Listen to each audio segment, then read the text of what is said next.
Bahwa Jadi sebetulnya maksud lo tuh kongres sebenarnya pemilihannya itu buang-buang duit. enggak gitu Pak. Karena Maksudnya Kaisangnya udah pasti karena kepilih. lagi. iya pasti kepilih sih.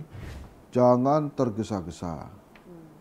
Bukan 2029 apa, tapi mungkin 2034. Lo mau bilang kalau Bobby itu tidak berada dalam keluarganya Pak Jokowi sebetulnya. Tolong ya teman-teman kalau udah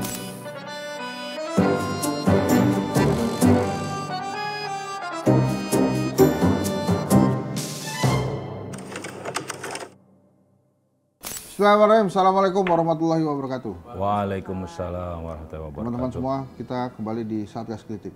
Dan seperti biasa, salah satu ciri khas Satgas Kritik itu adalah tempatnya berubah-berubah. Sekarang kita di studio Satgas Kritik yang lain, ya. Oke, kita akan bahas gajah. Gajah. Gajah. Ya, logo yang gajah itu. Kan kalau teka-teki yang terkenal kan yang garing banget itu gimana caranya masukin gajah ke dalam kulkas. Iya. Nah, terus gitu kan, itu kan udah sering banget tuh. Terus ada yang bilang, siapa yang bisa mengalahkan gajah?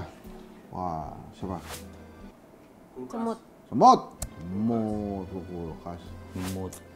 Jadi teman-teman semua, PSI itu confirm ya, mengubah logo tangan memegang mawar yang romantis itu menjadi gajah kepala merah badan hitam. Jadi kepalanya sama badannya pisah men. Enggak, itu kan logo Pak. Iya, Kalau tapi aslinya kepisah. utuh, itu logo. Enggak, itu dia kepala sama badan kepisah, terus kakinya cuma 2. Ah, 4 sih harusnya ya. Ya Pak. Iya. Iya bener kan Pak? Nah, itu gimana sih? Udah jadi belum sih sebetulnya? Ya kalau sudah di launching berarti kan sudah diperkenalkan ke masyarakat, udah oke bahwa itu Tapi logo itu partai. kalau di Thailand udah bener tuh, karena belalainya ke atas. Ke atas. Jadi Menandakan hoki dia, hoki. keberuntungan Pak ya.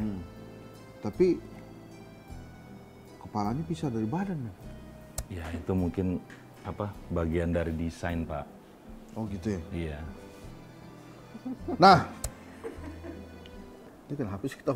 Kayak bingung saya juga Pak. Ini emang agak. Nah, terus di acara peluncuran itu kan sekalian kongres.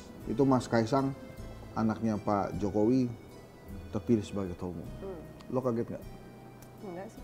Kenapa nggak kaget? Ya pasti bakal gitu-gitu terus nggak sih? Maksudnya gimana sih? Di pola-pola itu terus. Nah, gimana? Ini pola-pola nih. Gimana maksudnya pola-pola? Salah mulu. Ya, enggak. Agak serius. Ya, gimana pola-pola nih? Ini teman-teman ya. Coba. Oh, jangan hujat saya. Enggak dihujat. Gimana pola-pola? Karena jadi waktu itu tuh sempat dibahas juga deh kayaknya pas sama Mas Hensa monolog. Jangan nyari teman. Itu Enggak, tadi lo bukan. gimana Ini kan analisanya? saya soal Tadi yang riset. pola-pola. Kalau polanya ya karena PSI itu waktu dari Giring langsung ke anaknya Pak Jokowi juga. Jadi kalau misalnya anaknya Pak Jokowi juga nih yang terhormat Pak Jokowi terpilih lagi, ya udah kayak berarti emang udah nyaman kan, ada namanya kekeluargaan, kenyamanan, gitu, solidaritas. Ya mungkin ngerasain kayak kalau sama Mas Kaisang tuh udah gitu. Enggak, tadi yang pola-pola maksudnya gimana pola-pola? Itu pola kenyamanannya gitu. Jangan mancing Mas. Ya, Dik. Menurut lo? Ya pastinya memang terpilih kembali Pak. Karena kan memang sudah seperti itu ya Ya gimana jadinya? kelihatannya. Bahwa Jadi ya, sebetulnya maksud lo tuh kongres sebenarnya pemilihannya itu buang-buang duit. enggak gitu Pak. Karena Maksudnya Kaisangnya udah pasti Karena kepilih. lagi. iya pasti kepilih sih. Ya karena mungkin ada andil Pak Jokowi kan. Oh, jadi ini partainya Pak Jokowi. Ya belum kan beliau belum menyatakan Tadi kan ada ikut. andil tuh. Ya andil. cuma ada andil beliau. Oh, jadi tapi benar sih teman-teman tuh di acara itu pendiri PSI Jeffrey Giovanni itu bilang Januari tahun 2023 nih, dia bilang begini. Dia cerita sih ke kita semua tuh. Bila kita tidak bisa mendapatkan darah dagingnya Pak Jokowi kalau nggak salah, anaknya, mantunya maupun Pak Jokowi sendiri, PSI ini akan tutup.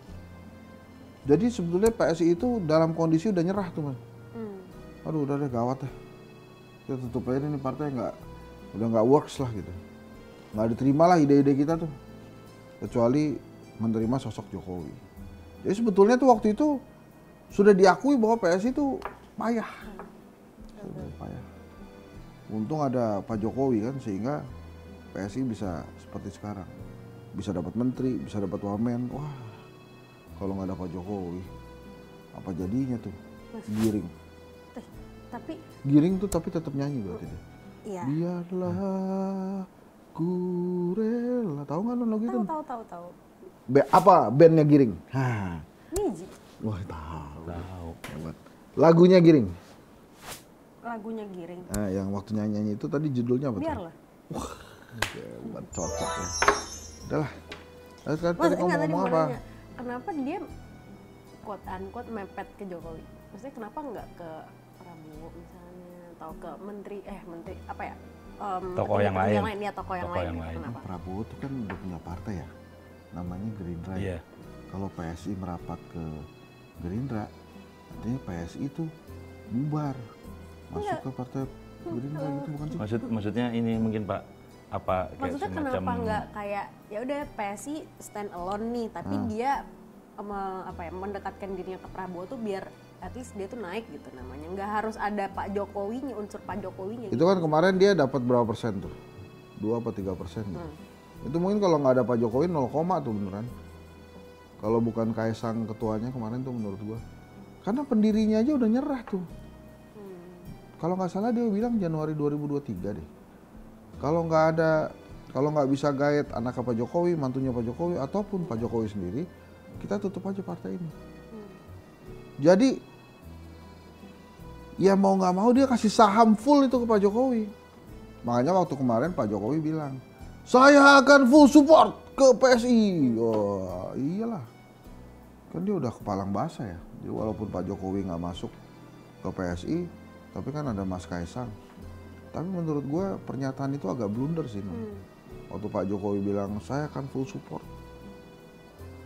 Kan nggak semua orang suka Pak Jokowi juga ya. Sebenarnya partai politik juga langsung, wah ada Pak Jokowi nih. Jadi semuanya langsung manasin mesin tuh. Gimana caranya tuh? Yang kasihan sih Projo tuh. Ya gue nggak jadi ada partai. Kalau kemarin nggak diomongin gitu mungkin Projo udah jadi partai. Tapi kita lihat aja lah ini gimana supportnya Pak Jokowi di PSI ya. Itu sebelumnya kan ada Bang Dasko sempat naik tuh, kancil kan. Dibandingin sama logo partai kata Bang Dasko. Mungkin dia bercanda ya, nggak ada maksud ngebahas itu kan. Namanya juga di acara industri kreatif, dia berusaha untuk kreatif juga. Lo nggak tahu ya sih itu ya? Nggak apa-apa sih, nggak tahu.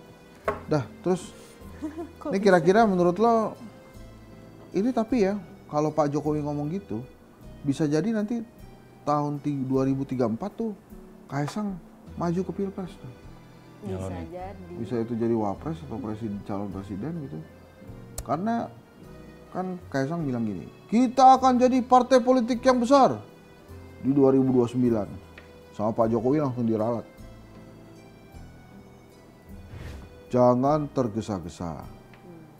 Bukan 2029 tapi mungkin 2034.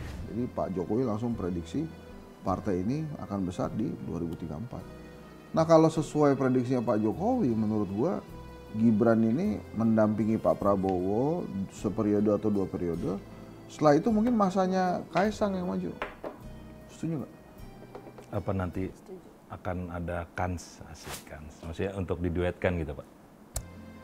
Ya Gibran dengan ya mungkin apa dimungkinkan seperti itu kali ya nantinya. Itu kalau Gibran sama Kaisang duet terus jadi, kalau arisan keluarga repot men. Gua rasa pas pampresnya juga ikutan arisan keluarga. Karena kan rame bos. Tapi emang bisa ya gitu. Itu belum pernah terjadi sih emang. Kakak beradik nyalon gitu Nyalon, Pak? iya belum pernah terjadi tuh. Tapi kalau iya beneran nyalon. Ya nggak apa-apa, nggak ada aturannya boleh. Sekarang tinggal dipilih atau tidak oleh rakyat Indonesia kan. Kalau dipilih. Ya nggak apa-apa. Ya kita juga nggak usah marah-marah. Gimana? Tapi mungkin aja terjadi tuh. Nah jadi gitu teman-teman ya. Kalau menurut saya kemarin pada saat Kongres PSI terlihat betul bahwa Pak Jokowi sedang memanaskan mesin politiknya sehingga PSI dan Pak Jokowi akan bertarung nanti di 2029 dan 2034. Kenapa Pak Jokowi tidak masuk terang-terangan ke PSI? Menurut saya ada dua alasannya. Yang pertama adalah alasan politis. Kalau Pak Jokowi langsung masuk ke PSI, maka dia tidak lagi luas bergerak bebas. Julhas, Ketua PAN atau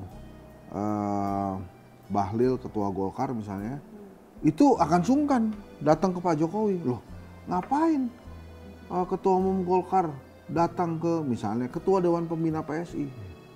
Jadi dia nggak luas lagi. Tapi kalau dia nggak masuk PSI, tapi dia tetap full support, dia bisa lebih luas tuh. Dia tetap memainkan peran sebagai Presiden ke-7 Republik Indonesia. Alasan kedua, nggak pengen dituduh kayak partai lain. Kan kalau Pak Jokowi masuk jadi Dewan Pembina jadi mirip Demokrat kan? AHY, SBY. Ini Kaesang dan Jokowi. Dan bisa jadi menimbulkan kecemburuan tuh. Tapi itu seru juga ya Pak Jokowi itu kan. Kecemburuan maksudnya gimana Pak? Iya, Mas Gibran sama Mas Bobi kan nggak dapat partai. Mas Bobi malah Gerindra loh. Bobi tuh. Iya, nggak apa-apa kan? Nggak apa ya? Ya nggak apa-apa. Ya, oke. Kan nggak harus sama Pak satu keluarga. Ya enggak emang enggak. Ya? Iya, benar. Boleh. Boleh, Pak. Boleh. Ya. Oke. Keren. Apaan lu keren-keren? Opininya keren. Opininya keren. Benar, nggak harus satu keluarga, benar. Nggak harus satu partai. keluarga. Nggak harus sama. Nggak harus satu Iya, keluarga. satu keluarga Beda. nggak sama partainya, gitu. Tapi itu nggak terjadi perpecahan di dalam keluarga itu, non? Nah, itu. Beda-beda meja aja kalau makan. Tolong diedit. Beda-beda meja. Itu perpecahan dong artinya. Enggak. Ya maksudnya Pak Jokowi di sini, Kaesang, Gibran, Bobi di sana gitu misalnya. Di ujung kan mejanya ada ujungnya. Kenapa Bobi yang di sana? Kenapa nggak Bobi yang di sini? Kaesang yang di sana? Loh, kan anak kandungnya dulu. Kan kayak gitu kan kalau makan. Kan ada anak kandungnya enggak, juga ya emang. Pak? Istrinya kan anak Enggak kan kandung. kalau udah nikah kan udah dianggap anak sendiri, non? Iya benar, cuma kan enggak darah. Enggak sedarah maksudnya. Oh maksudnya lo mau bilang kalau Bobi tuh tidak berada dalam keluarganya Pak Jokowi sebetulnya? Tolong ya teman kalau udah masuk sini tolong. Gimana sih? Ya, bukan masuk keluarga, cuman kan bukan berasal dari darah yang sama gitu, bukan kandung. Oh enggak, gini misalnya ada Bobi. Menantu betul. Enggak, misalnya ini ada Bobi, ada Kaesang. Yang duduk lebih dekat ke Pak Jokowi yang mana? Bobi sama Kaesang. Kaesang. Oh berarti lo nggak pro Bobi dong? Enggak, bukan nggak pro maksudnya. Kayak, bukan nggak pro, maksudnya kan misalnya Kaesang di sini, Gibran nggak masuk nih misalnya, nggak datang nih misalnya, ya udah Bobi di sini gitu. Tapi kalau Gibran ada, Gibran di sini kan anak kandungnya. Enggak, lo ada masalah apa sih sama Bang Bobi? Sebenarnya kok kelihatannya lo nyingkirin banget Bobi gitu. Bukan, maksudnya kan biasanya kalau di TV-TV gitu, Mas. Apa settingan meja makannya udah gitu apa aja udah gagap banget ini. Ya, mungkin ini Pak, setelah istrinya siapa? Jelasin. Mbak siapa? Kahiyang. Mbak Kahiyang ya, baru Mas Bobi sebagai itu Pak. Jadi tetap satu meja. Maksud Astria begitu. Makanannya sama kok. Ya itulah teman-teman ya, kalau dalam satu keluarga memang berpolitik, kadang juga dibahasnya juga agak ribet ya. Tapi tadi produser kita berusaha untuk membahasnya lebih dalam dan lebih detail ya. Walaupun kita tetap menyisakan misteri-misteri ya. Kenapa tadi selalu Bobi di sana, Kaesang di sini gitu. Yaudah, itulah dia Satgas Kritik. Tetap saksikan Astria Nun, Henry Satrio, Hadi Prabowo ya? Pak, Hadi Ramadan. Hadi Ramadan Pak. Hadi Ramadan ya? Iya. Hadi Ramadan. Hadi Ramadan ya. Hadi Ramadan Sananta. Ini di setiap hari jam malam lah pokoknya lah, kadang-kadang 19, kadang-kadang 21 gitu. Pokoknya tungguin Pak. Ya. Tungguin YouTube TV One News Ya. untuk saksikan Satgas Kritik. Oke, teman-teman, Satgas Kritik. Assalamualaikum warahmatullahi wabarakatuh. Waalaikumsalam.